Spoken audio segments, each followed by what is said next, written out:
This week on the News at Rider, Rider celebrates Black History Month. The blue lights on campus really protect students, and spring rush is upon us.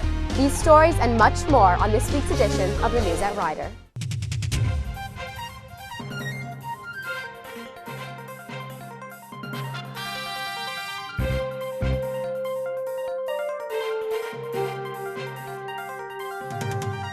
Welcome to the News at Rider. I'm Katie LaCourte. February is Black History Month. Elizabeth Melnicki looked into the importance of this special month. Black History Month was started in 1926 as Negro History Week by American historian Dr. Carter G. Woodson, a son of former slaves. Dr. Woodson wanted to bring national attention and celebrate the contributions of African Americans throughout American history, a fact that was largely ignored in history books. Dr. Woodson chose the second week in February because of the birthdays of two significant and influential men, Frederick Douglass and Abraham Lincoln. In 1976, the week was expanded into Black History Month. I asked Dr. Truschel, chairperson of the Sociology Department, the importance of this month.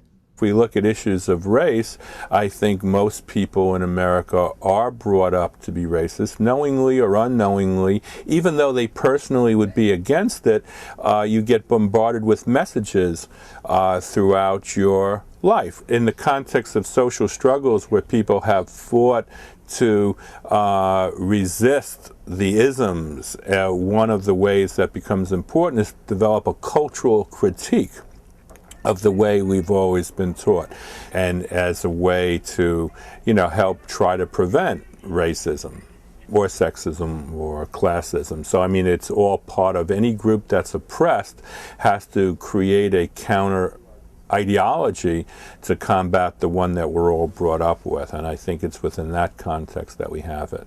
What about people who say, why a Black History Month? There is no White History Month. Because everything they've been exposed to their entire lives is a White History Month. When they learn history from elementary school through high school, even to college, when they read philosophy, when they read literature, I mean, they've been exposed to the dominant group's view of things, which is predominantly white and predominantly male for that purpose. And that tends to reinforce and perpetuate certain types of social inequality.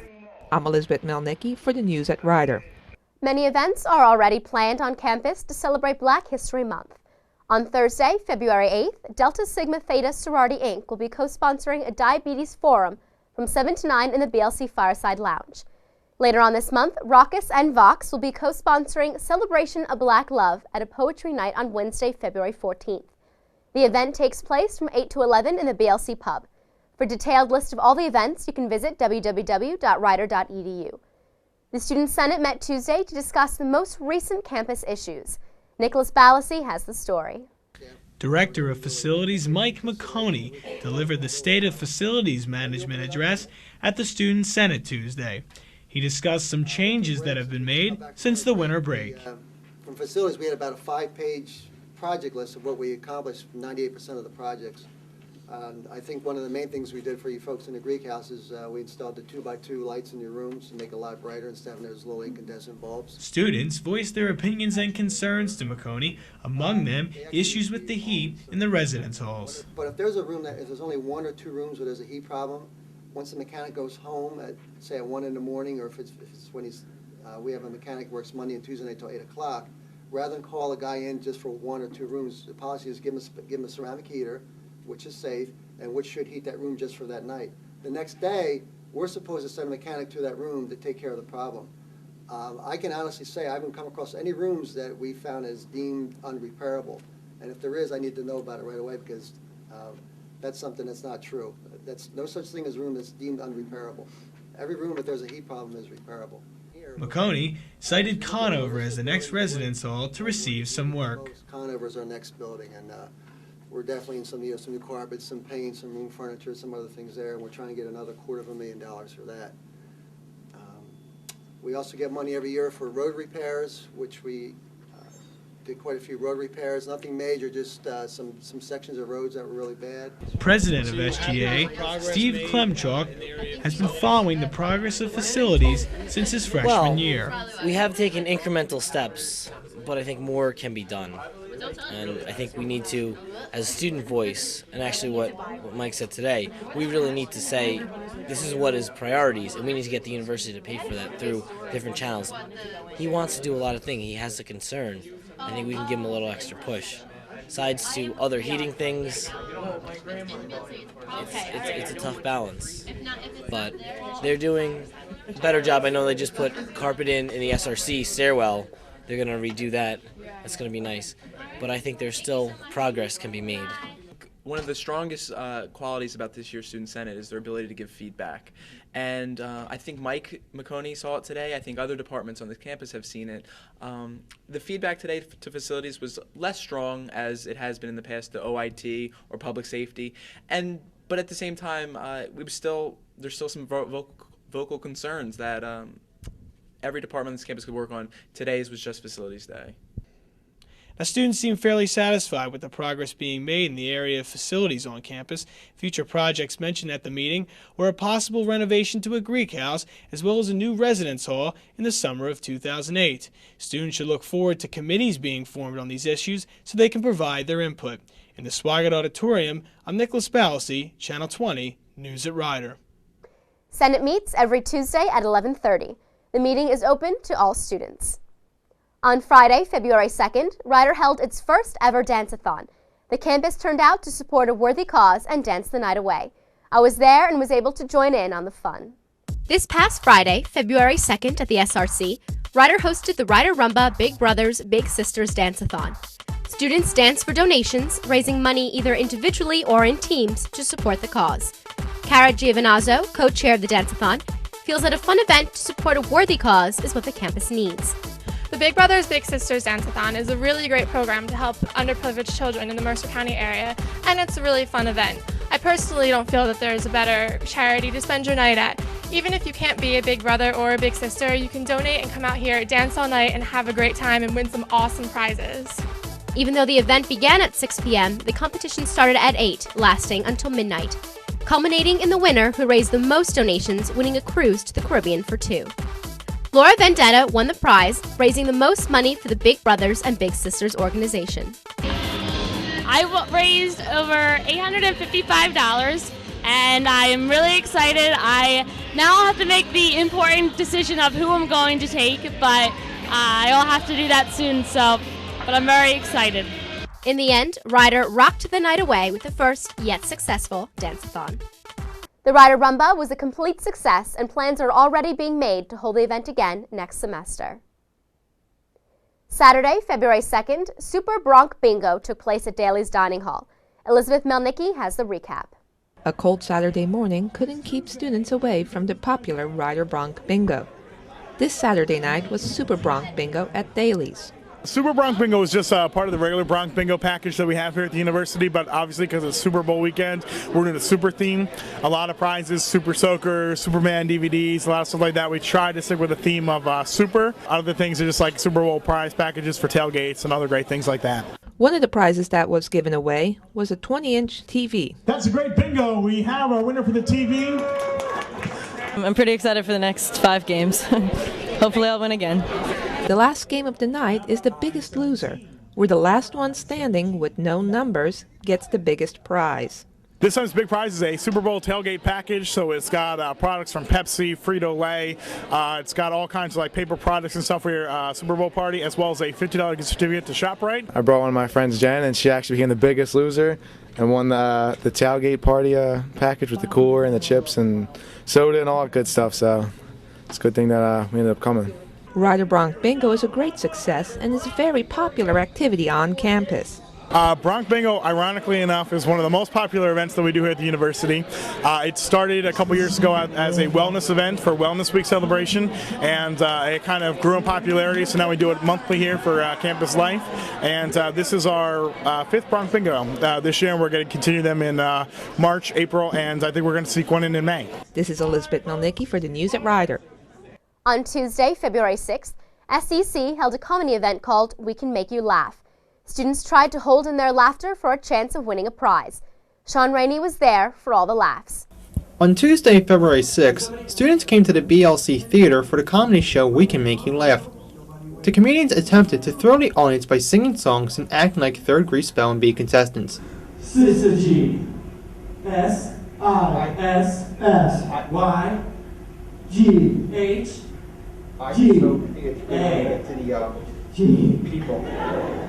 Syzygy. The main feature of the program was when random audience members got a chance to win $50. The first 3 contestants laughed out with the judges hitting their lights. One person did walk away with $50 after she was able to hold in her laughter for 4 minutes.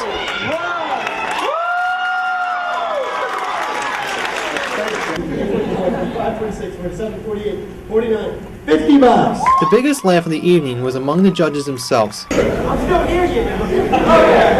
He'll still be here in 20 years. Many audience members left the show early and did not want to speak with us on camera. Some of the audience members that we did speak with had the same conclusion about the show. I thought it was pretty good. I really wanted a t-shirt though, and to win some money. Yeah, we came for the money. I mean, it wasn't bad, but it was okay. Anything they could have done better? A little bit more funnier. Unfortunately, I laugh better in my sleep, actually, yeah. I enjoyed some of the acts and some of the skits, but some of it was kind of like, you know, little not funny. The consensus among the people as they left the theater was the show was not very good. This has been Sean Rainey, Channel 20, News at Rider. Formal recruitment by Campus Greek organizations for independent girls on Rider's campus begins on Sunday, February 11th. Making the decision to go Greek can be a tough one, and we took a look into this process. This spring semester, February 11th, begins the week of formal rush for Delta Phi Epsilon, Alpha Xi Delta, Zeta Tau Alpha, and Phi Sigma Sigma sororities. All independent girls are invited to attend the week-long activities geared towards helping girls decide which house is best for them. Erin Misano, Rush Counselor, explains the purpose of Rush Week. Rush Week is 5 days that everyone that signed up gets to know all the sisters in each house and visits all the houses. Even though the week is dedicated for independent girls, girls must have at least a 2.5 GPA and 15 credits to attend Rush and participate in each chapter's new member process. Danielle Gizzo, a second semester freshman, meeting all the requirements, is excited about Rush Week. I'm excited to go Greek because I think it's going to be an amazing opportunity with a bunch of leadership opportunities as well as social new experiences that can be gained here at Rider. Most importantly, after girls accept their bids, the week ends in Bid Day, the event of the semester. Girls are invited to sign up at the Pan-Hellenic table during lunch and dinner at Daly's.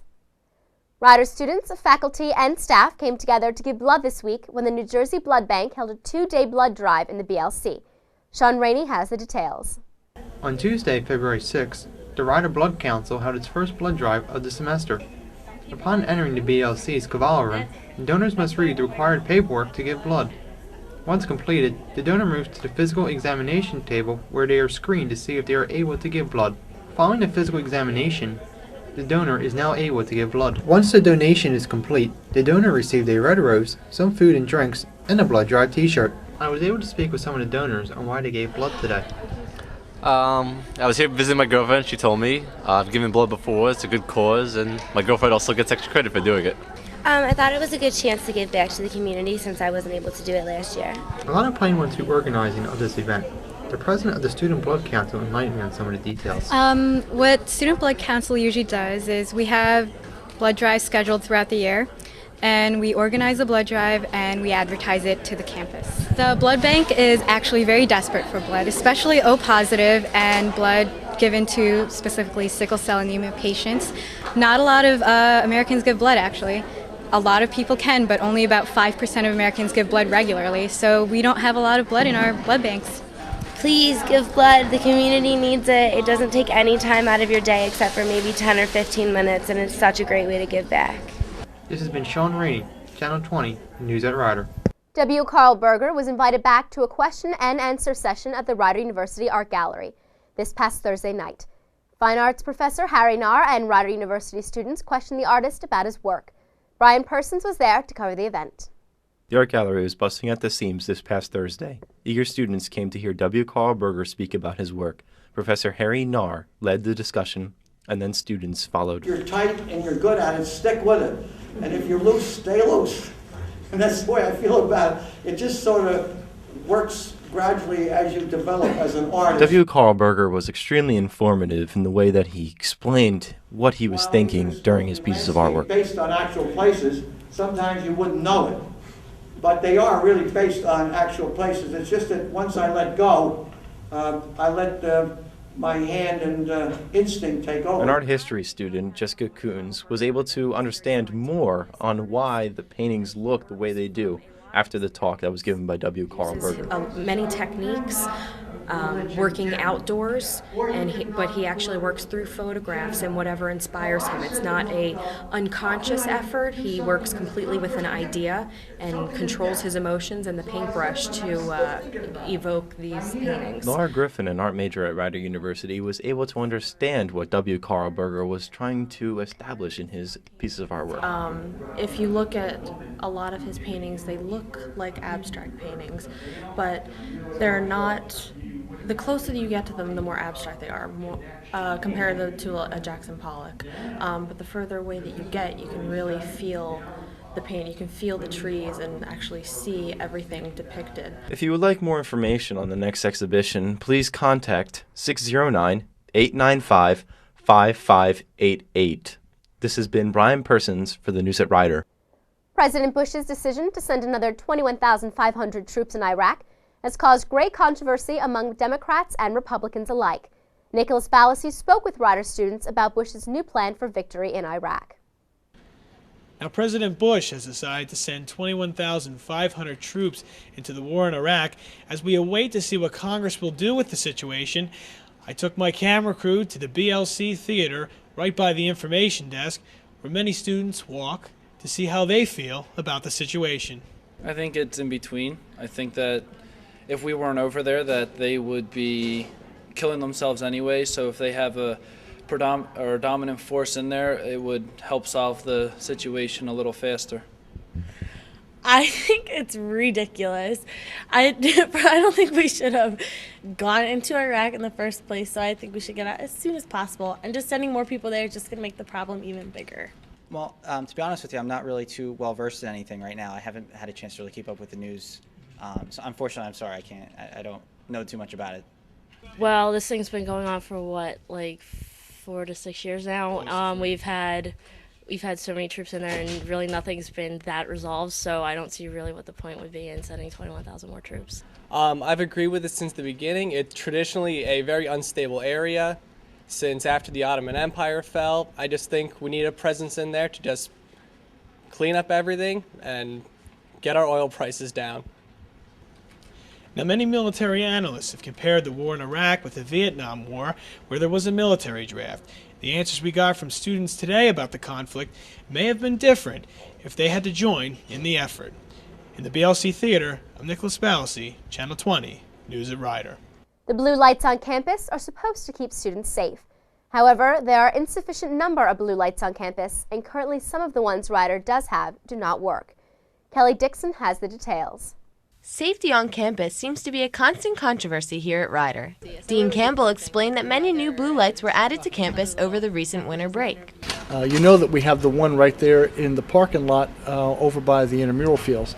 In addition, we have just recently put blue light phones on 3 other locations, on residence halls in Poita and the Greek houses, and on buildings, I think it's over by Daly's, so that we can actually test out whether or not these blue light phones are going to work. If they work, you know, every building has a phone outside of it, and if this process works, we will have blue light phones on every building on campus.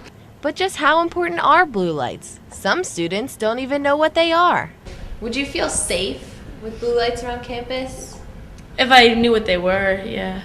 Other students believe that blue lights are the most important thing a campus can have. Not all students have the security number. I know I'm a commuter and I have no idea what the security number is, so if I was concerned, I'd have to either run and hope I can find someone first, or hope that I can figure some other solution. I don't think it would be easy for me if there weren't blue lights on campus if I had that problem. Well, a blue light phone, the wireless phone with the electronic solar panel, will probably run in the $20,000 to $25,000 range. Maybe we can get a little bit cheaper if we shop around. But really it's not a matter of cost. I mean, how do you put cost on life? How do you put cost on safety for a student? It's getting darker now and the temperatures are beginning to fall. I doubt many students will be out around campus tonight, but Dean Campbell does say that we will be seeing more blue lights around campus in the upcoming months. I'm Kelly Dixon, Channel 20, News at Rider. The New Jersey State Police presented a program on internet safety at the Lawrenceville Middle School Auditorium on February 6, 2007 at 7 p.m. Parents were encouraged to come and learn about the dangers of the internet to keep their children safe while they surfed on the web. Brian Persons has a story. Parents from the Lawrenceville School District were encouraged to come see a presentation on internet safety to see how they could protect their children in the future.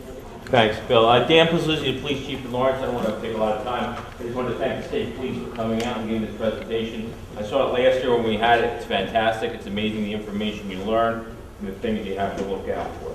I also want to thank Mr. Zuckerman for putting this on, Bill Eggert and Tom Maple for putting everything together and trying to get it out in the community. So it's a worthwhile presentation. It's eye-opening too. Detective Chuck Allen led the presentation, and I was able to catch up with Principal Andrew Zuckerman of Lawrenceville Middle School to get his reaction to what happened in the presentation. We have to worry about predators that are also out there as well and using it for unsafe methods and unsafe reasons as well. And I think that we need to make sure that everybody's aware of those dangers and how to identify the difference versus somebody who's truly a friend versus somebody who's not.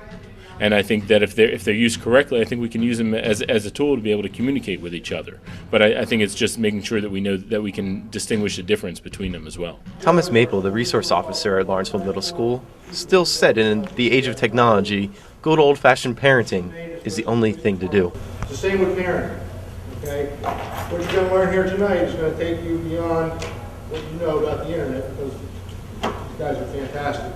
But it doesn't remove the responsibility from good old-fashioned parenting. Again, the point of internet safety was reiterated by the principal. And to make sure that our parents and teachers are aware of the dangers that are associated with the internet and that could be presented to the students and even their staff that's using it. This has been Brian Persons for the News at Rider. Lawrence resident Bob Kretsch's debut young adult novel, Rebound, was nominated for Best Book for Young Adults by the American Library Association. Kretsch is a graduate of Lawrence High School, class of 1974, and received his master's from Rutgers University in 1978. This is Kretsch's first novel. The Lawrence Living Wage Coalition withdrew its appeal of the August 30th state court ruling that the group cannot take steps to enact a municipal minimum wage ordinance. Currently, the state minimum wage is $7.15 an hour. The coalition wanted to raise the municipality minimum wage to $11.08 an hour with benefits rate and an additional $3.50. This was the first case where a municipality brought a minimum wage case to court. That's all for this week's show. From all of us at Channel 20, have a great day.